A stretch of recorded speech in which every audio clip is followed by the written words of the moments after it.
Okay, so we're moving into episode 5, or part 5 of this build. And we're over here on the block mill, and I've got the camera set up pretty close. I'm going to move the camera out of the way in a few minutes, but there's just a few things that I'd like to discuss that's just kind of nice to know. So, on a lot of car manufacturers in the 40s through the 60s,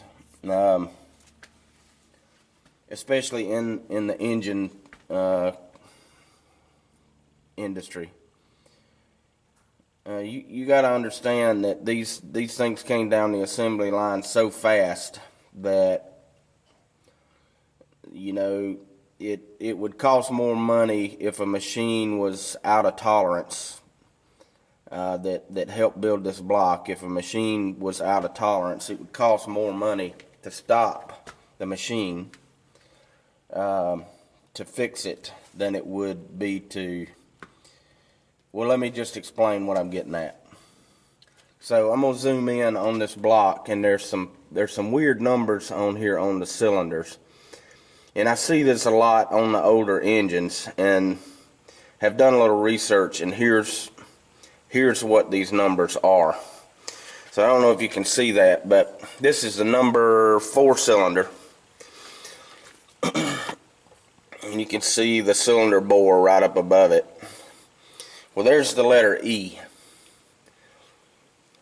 If you can see that. If I move to the cylinder next to it, there's a letter D. And as you go on down the block, you can see different letters. There's another E. And the number 1 cylinder has an A. As this engine block went down the assembly line, they had boring bars set up that would bore these cylinders out. And I have one of those boring bars, and I use it on every engine that I build. And it's a good little setup, but as you use the tooling wears, and the hole size changes if you don't keep the bit sharpened on it.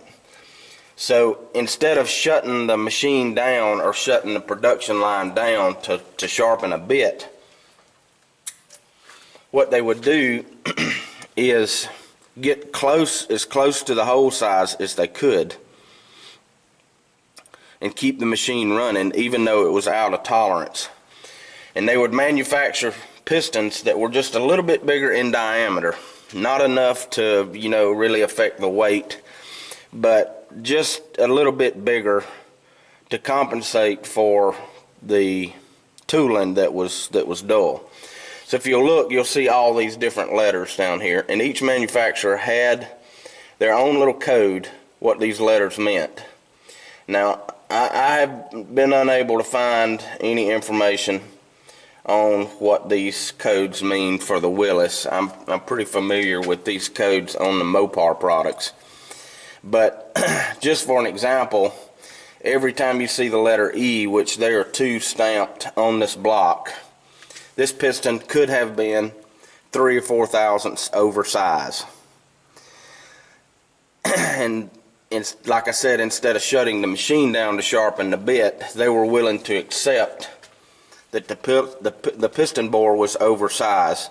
So the inspector, whoever measured the bores, would put these letters in front of each cylinder to annotate what size piston goes in the hole. So that way the assembly guy didn't have to think. All he had to do was pick out a piston. Okay, well, the letter E means possibly 3 thousandths oversized piston. Letter D means a 5 thousandths oversized piston, and who knows what the A meant. But it just kind of lets you know from a historical point of view. I'm sure some of this was geared toward money. Evidently, a production line is, the more you crank out, the more money you get. I get it, but I also think that it was, you know, a contributor to, hey, let's get it out the door as fast as we can. So, okay, well that's my little theory there on these numbers, and I'll record these numbers for posterity in the little cut sheets and photograph packet that I'll make for this thing. And we may lose the serial number, or we may weaken it, but I'll restamp it exactly as it is, so that number stays with the engine for identification purposes. So, okay, so I'm gonna reset the camera up, and we're gonna talk about what's fixing to happen. Okay, so before we move into this, I've got the table bolted, the block bolted down to the table, and I have indicated in all four corners with a dial indicator, and has got this engine within a half a thousandths in all four corners. So there's a bad hump right in this area right here, and when I put a flatness gauge on it, I can slip a feeler gauge. See if I can get out of the way of the camera. I can slip a feeler gauge under here that's 10 thousandths thick up underneath this flatness gauge. And since this is a flathead engine, they're kind of susceptible to head gaskets leaking. So I'm convinced that this would not run with a head gasket on it. I'm confident that it would leak. But so we're going to address that issue and make it perfectly flat, obviously, so the head gasket will seal. But for the second reason is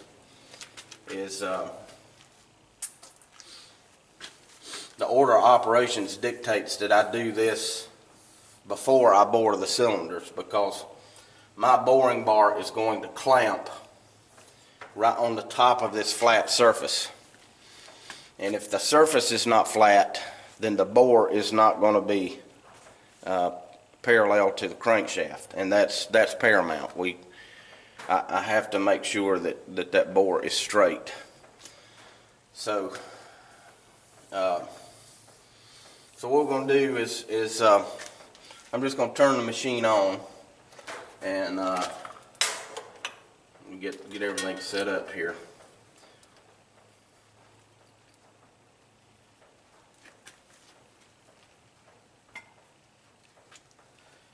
And I really can't sacrifice a whole lot of space, because this machine demands quite a bit of space. So I've measured this hump in here, and a 10 thousandths thick feeler gauge will slip in between the gauge. So I know that the hump is approximately 5 to 8 thousandths high. So I need to know that before I move into a cut, because the rest of the deck is lower than this hump. So I want to try to work on that hump first and not put too much stress on this block as this cutter comes through, because it's taking a cut approximately 23 inches long by 8 or 9 inches across in one cut. So I don't want to cause too much vibration or too many issues. So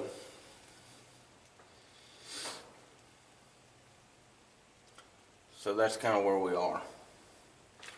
Okay, so I'm gonna start the machine up, and then I'm gonna move the cutter over to this hump and touch off on it. I'm just gonna down feed about 1 thousandth or 2 at a time until I make contact. Now I can hear the cutter making contact there. I'm gonna lock my spindle in place. I'm just going to rotate by hand right over that hump to see what kind of, make sure we don't have any surprises.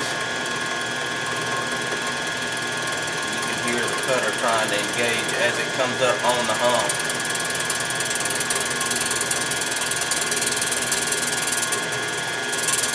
We're almost at the crest of the hump now, and you can hear it's removing a fair amount of material.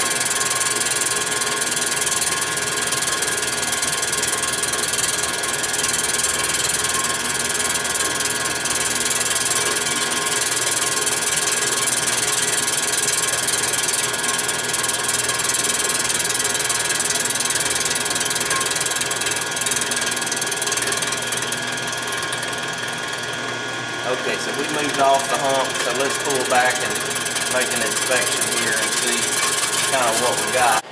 Okay, so we'll get the camera in here so we can see how big this area is.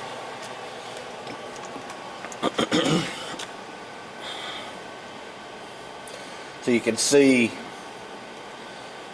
where we've started to remove material in here and get that hump out. Now, obviously we want this whole surface to look like that, but I don't want to gouge my cutter in that deep so quickly. So I'm just going to take little bits at a time, and I'd take a gamble and say we'll be surprised to see how many dips and valleys are in this whole assembly.